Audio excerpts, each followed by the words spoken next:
Alright, how are we all doing tonight, alright?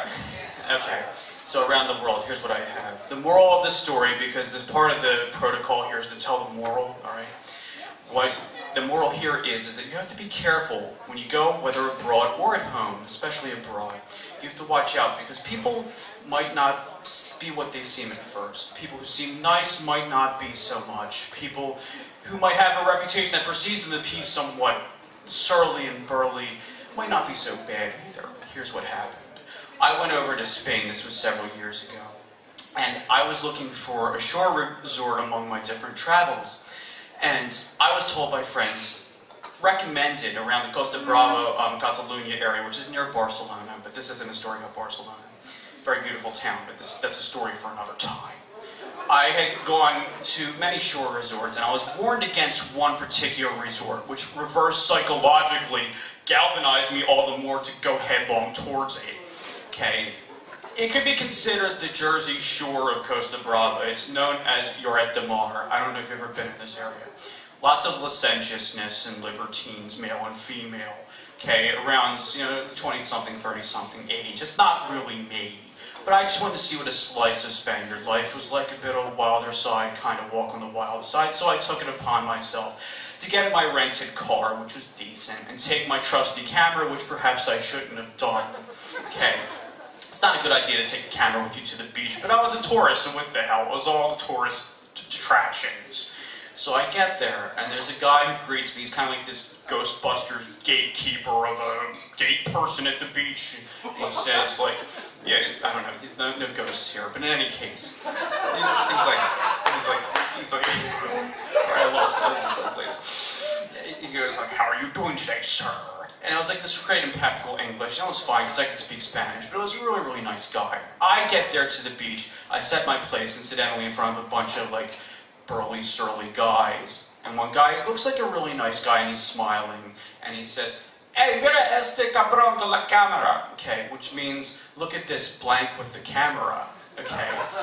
And cabron, I think at the time, I think he's like complimenting me or something like that, because at the time, I don't know if you know what cabron means. I didn't, but I thought I did. Okay, I thought it was interchangeable with caballero, which means gentleman, but cabron is a 7-letter epithet, oftentimes used in the United States, to connote a certain sort of gluteal aperture. And I was being called that gluteal aperture right now, okay. So it's like, look at this cabron with the camera. When I met people in Spain, I was like, hey cabron, how you doing? So I kind of know better, alright? They kind of looked at me askance, and now I know why. So, but the main course of this whole story is this.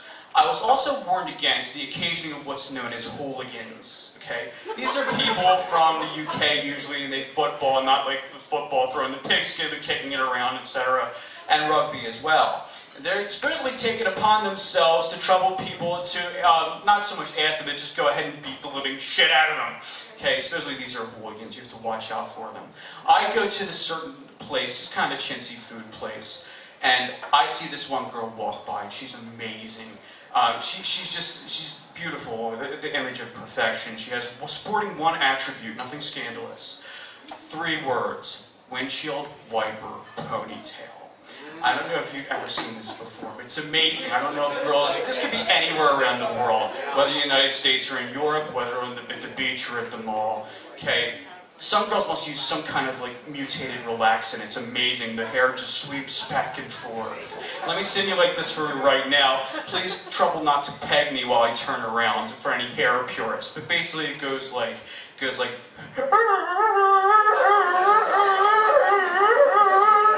ponytail windshield wiper.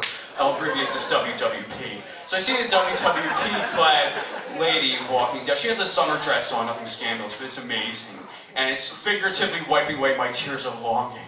But all of a sudden, my eyes follow, and I see a man, his head shaven, a rugby jersey. This is none other than unmistakably a hooligan, and he's looking at me with this fixed look. He's like, but he didn't really move his mouth. But in any case, I had ordered just some kind of generic chicken thing because I have the limited palate of my 10-year-old nephew.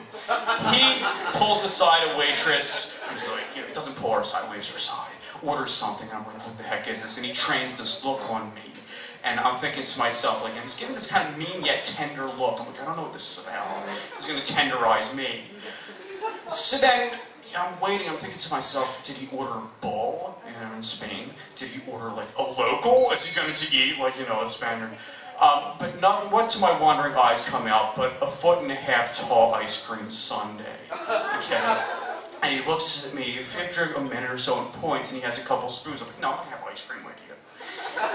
Then all of a sudden I hear from behind me, I hear like a kid go, yeah, yeah, yeah, and all of a sudden he runs up, and there's a cute little Spaniard boy who runs up, and the rugby individual shares some of his ice cream sundae and imparts it upon this young individual. There was a rather attractive woman too, no WWP clad, but no ponytail. Maybe he was trying to impress her, maybe he was just kind of his heart, but he was like a gentle giant, a hooligan with a heart. And I felt like I was a hooligan in my own heart to have prejudged him. Hence my morals, so, okay, thank you.